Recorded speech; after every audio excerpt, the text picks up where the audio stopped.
My name is Harper Anderson. At 34, I never imagined my life would take such a dramatic turn. Most days, I'm just a small business owner in Denver, trying to balance work with being a good mom to my 7-year-old daughter, Lily, and a supportive wife to my husband Mark, a financial advisor with a prestigious firm downtown. I used to believe that family meant fairness and protection, that birthdays were times of celebration and joy, especially for children. I thought my in-laws, despite their flaws, ultimately wanted the best for everyone in the family. I was wrong, so terribly wrong. Standing in the lavish living room of my sister-in-law Rachel's home last weekend, watching every child receive an expensive gift except Lily, I felt something inside me break. My daughter's eyes, usually bright with curiosity, dimmed as she realized she was the only one forgotten, again. Then Mark, my husband of 9 years, calmly pulled out an envelope from his jacket pocket. The room went silent. What happened next changed everything. How I saw my marriage, my in-laws, and most importantly, myself. But I'm getting ahead of myself. To understand how we arrived at that moment, you need to know about the patterns that had been forming for years, the subtle and not-so-subtle ways my daughter had been pushed to the side by the family who should have cherished her most. I met Mark Anderson at a charity gala in downtown Denver 8 years ago. He stood tall in a perfectly tailored suit, confidence radiating from him as he worked the room. I was there representing the small art gallery where I worked at the time, feeling out of place among the city's elite. When Mark approached me with 2 glasses of champagne and a genuine interest in my thoughts on the featured artwork, I was instantly charmed. Our courtship was a whirlwind. Within 6 months, we were engaged, and 3 months after that, married in an intimate ceremony at his parents' country club. The Andersons, Richard and Eleanor, were Denver aristocracy, old money with connections throughout Colorado's business and political spheres. They were polite but reserved toward me, clearly believing their son could have made a more strategic match. Harper comes from such a modest background, I once overheard Eleanor saying to a friend at a family dinner, but she's trying her best to fit in. I was pregnant with Lily by our first anniversary. The pregnancy was difficult, with complications that left me bedridden for the final trimester. Mark was supportive in his way, ensuring I had the best medical care, handling the financial aspects, but emotionally distant. He seemed to view my pregnancy as a project to manage rather than a miracle we were experiencing together. When Lily was born, something in Mark changed, not for the better. Looking back, I think he had envisioned a certain type of child, athletic, sociable, academically gifted, a miniature version of himself who would seamlessly continue the Anderson legacy. Instead, Lily was quiet and introspective from the beginning, more interested in observing the world than conquering it. By the time she was 3, it was clear Lily processed the world differently. She was diagnosed with mild sensory processing issues and a learning disability that made traditional educational settings challenging. Mark received this news with a stiff nod and immediate questions about how to fix the problem. "We need to get her the right therapies, the best specialists," he said, not meeting my eyes. "The Andersons don't have learning problems." His sister Rachel, 2 years younger and perpetually Mark's parents' favorite, had recently announced her engagement to Bradley, heir to a hotel chain. At family gatherings, all conversation revolved around Rachel's accomplishments, her upcoming wedding, and her plans to join the family investment business. "Rachel always was the sharper one," Richard would say, glancing at Mark with what seemed like disappointment. "She has that killer instinct." I began noticing how these dynamics extended to the next generation. Rachel didn't have children yet, but her fiancé Bradley had a son from a previous relationship, 7-year-old Ethan, who was athletic, outgoing, and adored by the Andersons. At family events, Richard would pull Ethan aside for man-to-man talks, while Eleanor would slip him $20 bills just because.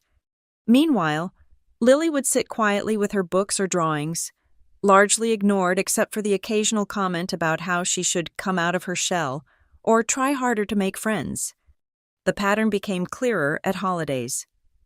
Last Christmas, Richard and Eleanor presented each grandchild and child-adjacent family member with the latest iPad, except Lily, who received a handmade wooden puzzle that Eleanor had found at a charming little shop. "We thought this would be better for Lily's development," Eleanor explained when she saw my questioning look. "Screen time isn't good for children with special needs." Lily, wise beyond her years, simply thanked her grandmother and took the puzzle to a quiet corner. But I saw the hurt in her eyes as she watched her cousins excitedly comparing their new devices. That night, I confronted Mark.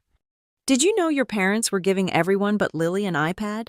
I asked, as we prepared for bed. Mark sighed, not looking up from his phone. "Mom mentioned something about it. Honestly, Harper, I think they're right. Lily doesn't need more reasons to withdraw from people."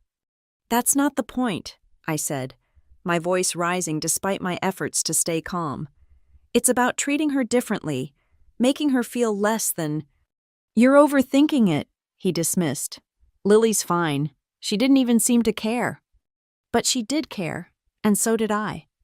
The inequities extended beyond gifts.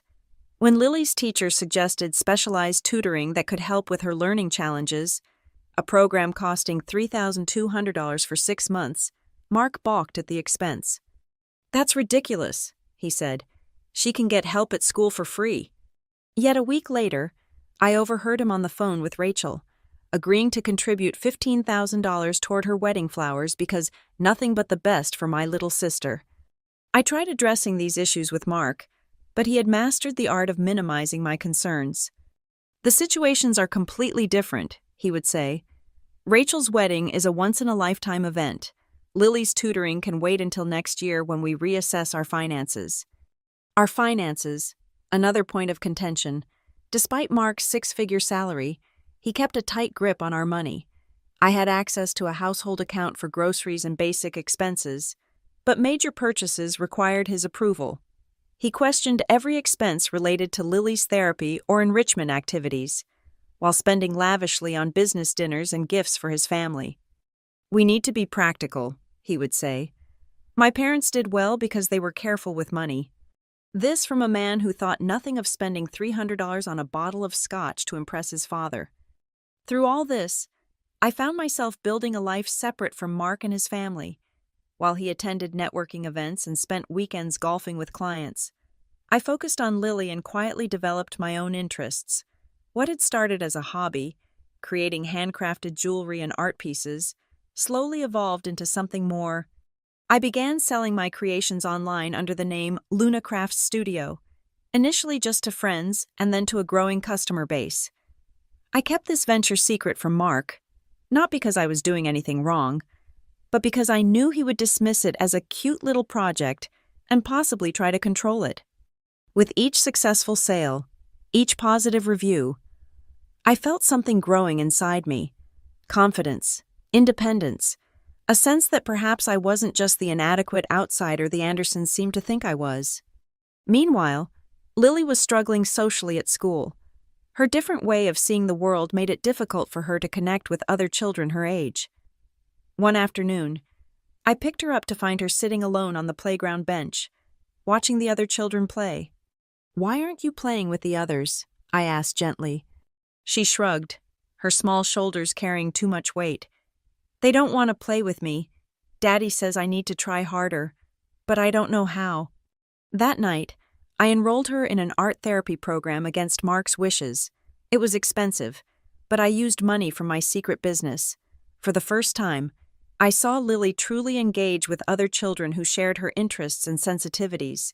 She began to blossom, bringing home colorful creations and stories about her new friends. When Mark noticed the change, I told him the school had started a free art program, another lie in our increasingly hollow marriage. As Luna Crafts grew, I quietly opened a separate bank account. Each month, I transferred a portion of my earnings into savings, creating a financial cushion that Mark knew nothing about. It wasn't that I was planning to leave, at least not consciously, but something in me recognized the need for security, for options. By our 7th anniversary, Luna Crafts was generating more income than my position as Mark's wife ever had. I expanded my product line, hired a virtual assistant, and even became a silent partner in a local boutique called the Blue Oak, which featured artisanal goods from Colorado creators, all while maintaining the facade of the dutiful, financially dependent wife. Rachel's engagement party approached, and with it, more evidence of the Andersons' skewed priorities. Mark's parents rented the Crystal Ballroom at the Belmont Plaza in downtown Denver, a venue that typically cost upwards of $50,000 for an evening. The guest list included Denver's elite, state politicians, and even a minor celebrity who was Bradley's cousin. "Mom wants us all in formal attire," Mark informed me a week before the event. "She's having something sent over for you to wear." The something was a conservative navy blue dress that Eleanor had chosen, modest, unremarkable, clearly designed to help me blend into the background. I thanked her politely and hung it in my closet, knowing I would never wear it. Instead, I spent some of my Luna Crafts money on a stunning emerald green gown that highlighted my eyes and made me feel powerful. When Mark saw me the night of the party, his eyebrows shot up. "That's not what Mom sent," he said, his tone accusatory. "No," I agreed, applying a final coat of lipstick. "It's not—" He frowned but said nothing more, too concerned about being late to engage in an argument. The party was extravagant: ice sculptures, a string quartet, champagne that cost more per bottle than our monthly grocery budget. Richard gave a speech praising Rachel's accomplishments and Bradley's family connections, raising his glass to the union of two exceptional families. I watched Mark's face as he stood slightly apart from the center of attention, the eternal second place in his parents' eyes. For a moment, I felt a flash of sympathy for him, understanding how his parents' favoritism had shaped him into the man who now perpetuated the same pattern with his own daughter. The feeling faded quickly when I overheard him speaking with Rachel later that evening. "Everything's set with Dad's accountant," he was saying in a low voice. "Your portion of the trust will be accessible after the wedding." "What about Harper?" Rachel asked. "Does she know?" Mark chuckled. "Harper doesn't concern herself with financial matters. She's happy as long as she can take care of Lily and her little crafts." "You've always been too good to her," Rachel said. "Bradley thinks she's using Lily's issues to manipulate you." "It doesn't matter," Mark replied. "I've got everything under control." I slipped away before they noticed me, my mind racing. Trust? What trust?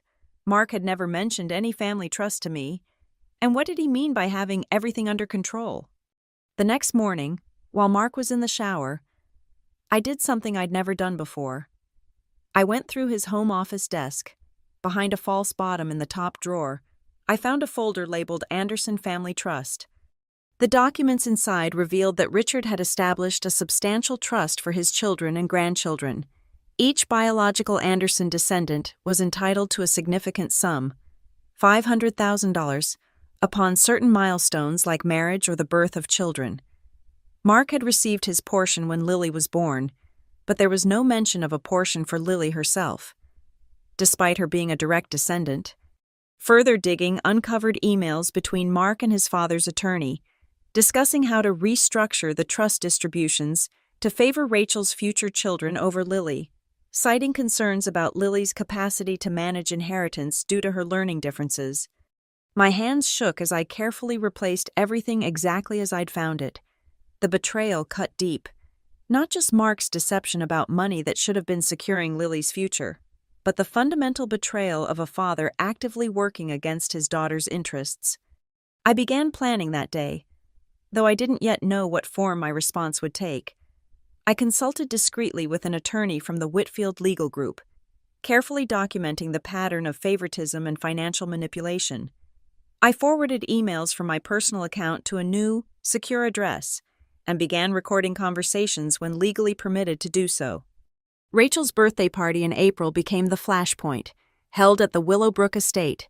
It was another lavish Anderson affair, this time including all the extended family and their children. As part of the tradition, Richard and Eleanor presented gifts to each grandchild, niece, and nephew. One by one, the children unwrapped expensive presents, gaming consoles, designer clothing, even a small diamond pendant for a 12-year-old cousin. When it came to Lily's turn, Eleanor simply skipped over her and moved to the next child. My daughter stood waiting, her hand half raised, confusion and then realization washing over her small face. I started to speak up, but Mark gripped my arm tightly. "Not now," he hissed. "Don't make a scene." Lily quietly retreated to a corner of the room, taking out a small sketchbook from her pocket and beginning to draw, her way of processing emotions too complex for words. No one but me seemed to notice or care about her absence from the celebration circle. On the drive home, Lily sat silently in the back seat, her eyes fixed on the passing city lights. "How could you let them do that to her?" I asked Mark, keeping my voice low so Lily wouldn't hear. He sighed, that familiar sound of dismissal. "It's not a big deal. Harper, Mom probably just forgot. She's been busy with Rachel's wedding plans." "Forgot?" She looked right past Lily like she wasn't even there. "You're being dramatic. Lily doesn't care about material things anyway." I turned to look at our daughter in the rearview mirror. She caught my eye and gave me a small, brave smile that broke my heart. She did care. She just didn't expect anything different anymore. That night, after tucking Lily into bed with extra stories and reassurances that she was loved beyond measure, I sat alone in our kitchen and made my decision. The careful, accommodating Harper was gone. In her place was a mother ready to fight for her child's place in the world. The next morning, I called my attorney and set things in motion. I increased my hours working on Luna Crafts, building my financial cushion higher. I reached out to my friend and business mentor, Sophia Taylor, who had been encouraging me for years to take my business to the next level. "I think it's time," I told her over coffee at a small cafe far from Mark's usual haunts. "I'm ready to go all in." Sophia, a successful entrepreneur herself, squeezed my hand. "Finally. I've been waiting for you to realize what I've known all along. You're not just talented, Harper, you're a force, and it's time the world knew it." With Sophia's guidance, I formalized my business structure, filed the proper paperwork, and began approaching high-end retailers about carrying my designs, all while maintaining the appearance of the unassuming wife and mother the Andersons expected me to be. Mark, absorbed in Rachel's upcoming wedding and his own professional ambitions, noticed nothing. He continued his pattern of subtle neglect toward Lily, making excuses for missing her school performances and questioning the necessity of her therapy sessions. "She seems fine to me," he would say, barely looking up from his phone. "Are we sure all this extra attention isn't making her too dependent?"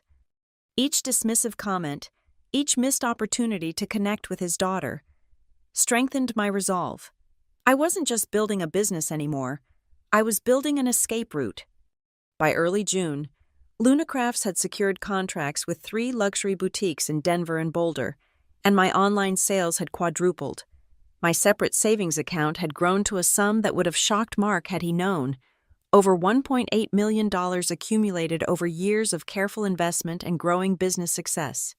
I also had a comprehensive file of evidence. Text messages between Mark and Rachel discussing how to restructure the family trust. Recordings of Eleanor making disparaging comments about Lily at family gatherings. Financial records showing the disparity in resources allocated to different family members. And statements from Lily's teachers and therapists documenting her progress and capabilities, directly contradicting the narrative that she was somehow less capable or deserving than her cousins. The final piece fell into place when my attorney confirmed what I had suspected. As Lily's mother, I had legal standing to challenge any attempt to exclude her from her rightful inheritance. The fact that Mark had actively participated in this exclusion would not look good in any legal proceeding, or in the court of public opinion, which the image-conscious Andersons feared above all else. Rachel's engagement party was set for June 12th at the Crystal Ballroom, the same venue as her engagement announcement, but with an even more exclusive guest list and extravagant arrangements. I knew most of Denver's social and business elite would be there, the perfect audience for what I had planned. The morning of the party, Mark surprised me by presenting me with another dress, this one chosen by Rachel herself. "She thought the one Mom picked last time wasn't quite right for you," he explained, holding up a pale beige gown that would have made me invisible against the venue's cream-colored walls. I smiled and thanked him, watching as relief crossed his face at my apparent compliance. Little did he know that hanging in Sophia's guest room was the dress I would actually wear, a stunning crimson creation that would ensure all eyes would be on me when the moment came. "Oh, I almost forgot," Mark added, pulling an envelope from his jacket pocket. "Dad wanted me to give this to you. Something about Lily's education fund. Just sign at the bottom and I'll handle the rest." He handed me the envelope casually, already turning away to take a call from Rachel. Inside was a document authorizing the redistribution of trust assets, with a clause specifically limiting Lily's access to funds until age 30, with Mark as the sole trustee able to approve or deny any withdrawals. My hand steady, I placed the unsigned document on the counter and went to prepare for the evening ahead. Hours later, as I stood before the mirror in Sophia's apartment, I barely recognized myself. The woman staring back at me wasn't the meek, accommodating Harper who had allowed herself and her daughter to be sidelined for years. This woman, poised, powerful, draped in rich crimson, was finally ready to claim her place. "You look like a warrior," Sophia said, adjusting the elegant chignon we had styled my hair into. "I feel like one," I replied, tucking a flash drive into my small evening bag. "Tonight changes everything." Mark texted twice, asking where I was and reminding me not to be late. I didn't respond. For once, I would arrive on my own terms, not his. The Crystal Ballroom was transformed into a winter wonderland. Rachel and Bradley's theme for their December wedding previewed in white roses, crystal ice sculptures, and thousands of twinkling lights. The guest list was a who's who of Denver society, with Mark's parents holding court near the champagne fountain, accepting congratulations on their daughter's advantageous match. I entered alone, precisely 40 minutes after the party began, late enough for everyone to have arrived, but early enough that the formal speeches hadn't yet started. The crimson dress did its job. Conversations paused as I made my way through the crowd. I caught sight of Mark, his expression morphing from irritation to confusion to alarm as he took in my appearance and confident stride. "Harper," he hissed, intercepting me before I could reach the main gathering. "What are you doing? Where have you been? And what are you wearing?" I smiled, feeling strangely calm. "Hello, Mark. You look handsome tonight. Is your father here? I need to speak with him." "Now is not the time for whatever this is," he said, gesturing vaguely at my entire being. "Rachel's about to give her speech, and—" "Perfect timing, then," I interrupted, moving past him toward the small stage where a microphone was set up. Mark grabbed my arm, his fingers digging in painfully. "Don't you dare make a scene." I looked pointedly at his hand until he released me, then leaned in close. "I'm not making a scene. Mark, I'm ending one, the long, painful scene where your family pretends my daughter doesn't matter." Before he could respond, I continued toward the stage. Rachel was just stepping up to the microphone, resplendent in a designer gown that probably cost more than most people's monthly mortgage. "Ladies and gentlemen," she began, "Bradley and I are so touched that you've all come to celebrate our—" "Excuse me, Rachel," I said, my voice carrying clearly across the now silent room. "Before you continue, there's a family matter that needs addressing." The look of outraged disbelief on her face was almost comical. Richard stepped forward, his expression thunderous. "Harper, this is neither the time nor the place," he said firmly. "I disagree," I replied, taking the USB drive from my purse and approaching the audiovisual technician who had set up a projector for the evening's planned photo montage. "This is exactly the time and place for truth." The young technician looked uncertainly between me and Richard, who was rapidly approaching. I slipped him a folded $100 bill along with the drive. "Family photos," I said with a wink. "A surprise for the happy couple." He grinned and quickly loaded the drive. The large screen behind the stage came to life, displaying the first of many damning pieces of evidence I had compiled. A text conversation between Mark and Rachel discussing how to work around Lily's claim to the family trust. A collective gasp rippled through the crowd. I stepped up to the microphone as Rachel stumbled back, her face draining of color. For those who don't know me well, I'm Harper Anderson, Mark's wife and Lily's mother, I began, my voice steady. The Andersons have always prided themselves on family values and tradition. Tonight, I'd like to share what those values really look like from the inside. Over the next 10 minutes, I methodically presented my evidence. Financial records showing the disparity in resources allocated to different family members. Recordings of Eleanor making disparaging comments about Lily. Emails between Mark and his father's attorney discussing how to exclude Lily from her rightful inheritance. My daughter, I said, my voice finally breaking with emotion, has been systematically excluded, overlooked, and devalued by the family that should have cherished her most. Last month, at Rachel's birthday celebration, every child received an expensive gift except Lily. When I asked my husband about it, he said, and I quote, "It's not a big deal." The room was dead silent now, all pretense of celebration abandoned. I could see Mark standing frozen at the edge of the crowd, his face a mask of fury and shock. Rachel was openly crying, while Bradley looked increasingly uncomfortable, glancing toward the exit. It may not have been a big deal to the Andersons, I continued, but it was a very big deal to a 7-year-old girl who only wanted to be treated with the same love and consideration as her cousins.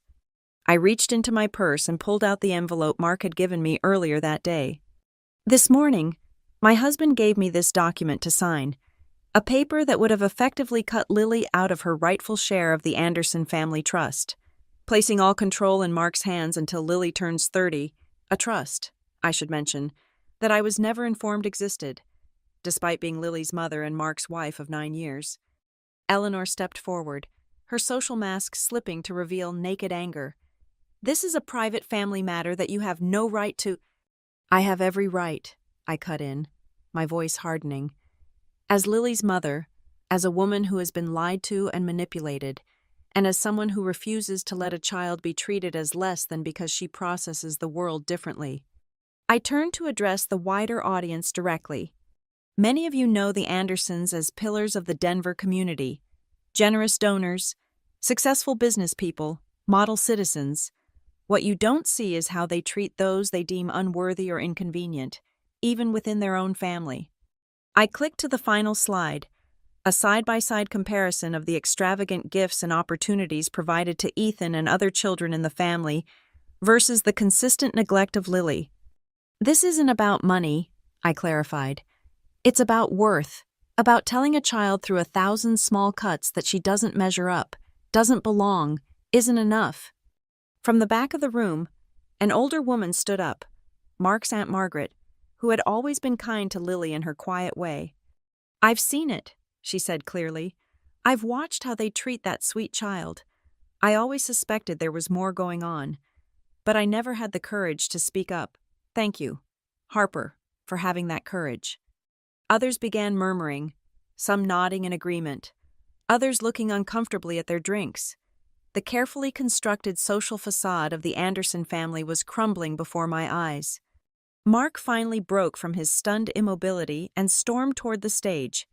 "That's enough," he shouted. "You've made your point with these distortions and half-truths." "Everything I've shown is documented and verifiable," I replied calmly. "Your own words, your own actions. You had no right to go through my private correspondence. And you had no right to conspire against your own daughter." The room fell silent again as the full impact of those words registered. Mark looked around, suddenly aware of the dozens of witnesses to this confrontation, many of them his business associates and clients. Richard finally stepped in, his voice tight with controlled rage.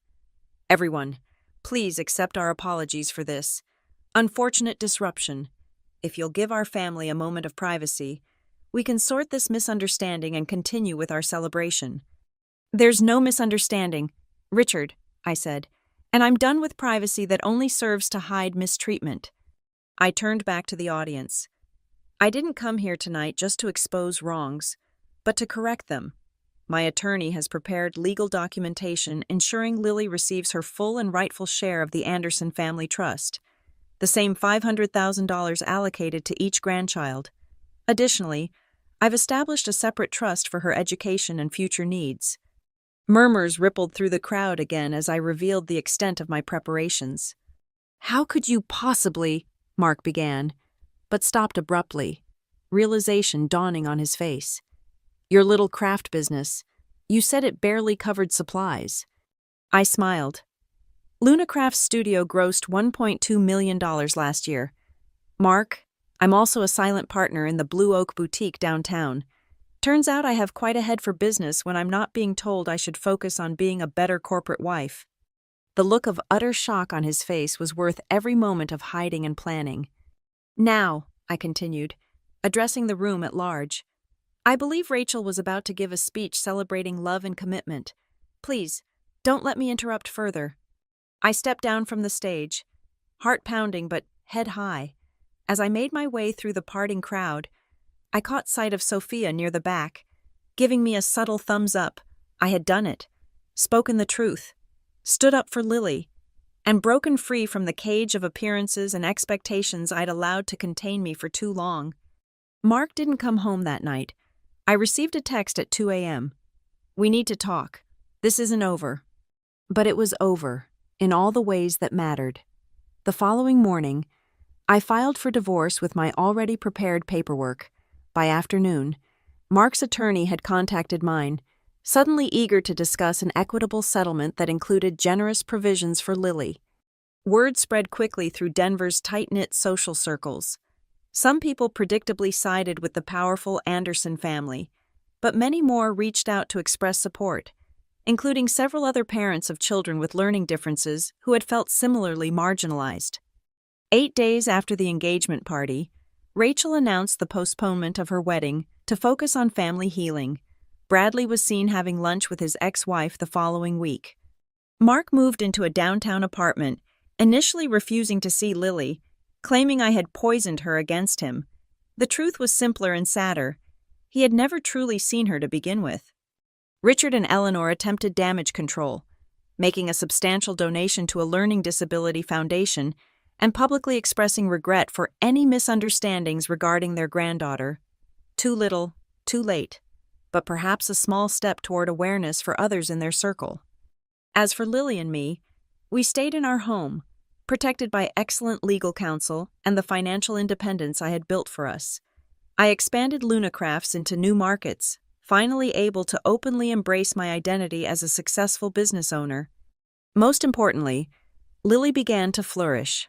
Without the constant, subtle messaging that she was somehow less than, her confidence grew, her art therapy continued, her grades improved, and she even joined a youth theater group for children with similar sensory differences. One evening, as I tucked her into bed, she asked a question that had clearly been on her mind. "Mom, are we rich now?" I smoothed her hair back from her forehead. "We're comfortable, sweetie. We have enough." She nodded thoughtfully. "That's good, but I was thinking maybe we could use some of the money to help other kids like me, kids whose families don't understand them." My throat tightened with emotion. Despite everything, my daughter's heart remained open and compassionate. "That's a beautiful idea," I told her. "We'll start planning tomorrow." As I turned off her light and closed her door, I reflected on the journey that had brought us here. The path hadn't been easy, and there would be challenges ahead. But for the first time in years, I felt truly free. Free from pretense, from the constant pressure to conform to the Anderson ideal, from the heavy weight of watching my child be diminished by those who should have cherished her uniqueness. Sometimes, the most profound act of love isn't turning the other cheek or maintaining peace at all costs. Sometimes, love demands that you stand up, speak out, and fight for what matters most. For me, that was Lily, her dignity, her worth, her place in the world. And in fighting for her, I had finally found the courage to fight for myself as well. The envelope Mark had pulled out that day at Rachel's birthday party, the moment everything changed, had contained yet another attempt to control and diminish. But in the end, It became the catalyst for liberation, for truth, for a different kind of family built on genuine respect and love rather than appearance and advantage. Some might call what I did revenge. I prefer to think of it as justice, not just for Lily and me, but for anyone who has ever been made to feel less than enough by those who claim to love them. Sometimes, the only way forward is to tear down the facades and start again, brick by brick, building something true and strong enough to weather any storm. That's exactly what Lily and I were doing, one day at a time. And we were doing it together, finally free.